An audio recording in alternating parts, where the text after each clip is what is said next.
গত ৫ মাসের ৪২,০০০ কোটি টাকা রাজস্ব ঘাটতি মেটাতেই ভ্যাট ও শুল্ক বাড়িয়েছে সরকার। করের টাকা জনগণের উন্নয়নে ব্যয় হয় বলে শুল্ক ও কর বাড়ানোর সিদ্ধান্ত দেশের জন্যই ভালো।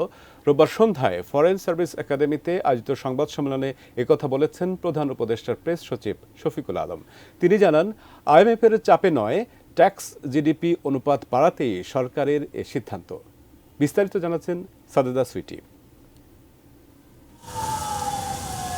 শতাধিক পণ্য ও সেবায় শুল্ক, কর ও ভ্যাট বাড়ানোর অধ্যাদেশ জারির পরপরই জাতীয় রাজস্ব বোর্ড এনবিআর এ বিষয়ে নির্দেশনা দেয় এবং তার সঙ্গে সঙ্গে কার্যকরও হয়ে গেছে। এ নিয়ে জনমনে আসা নানা প্রশ্নের জবাব দিতে এই সংবাদ সম্মেলন। প্রধান উপদেষ্টার প্রেস সচিব শফিকুল আলম জানান, সরকার খরচ কমাতে চায়, গত ৫ মাসে রাজস্ব ঘাটতি মেটাতে হবে। প্রবৃদ্ধি বাড়ানোর জন্য ট্যাক্স জিডিপি অনুপাত বাড়াতে হবে বলেই ভ্যাট বেড়েছে।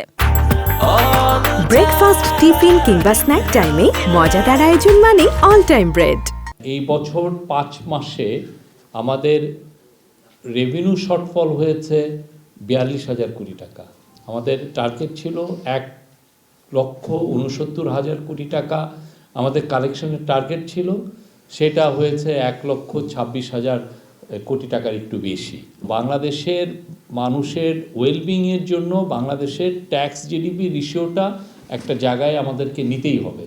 সেই পরিপ্রেক্ষিতেই কিছু ভ্যাট ইম্পোজ করা হয়েছে।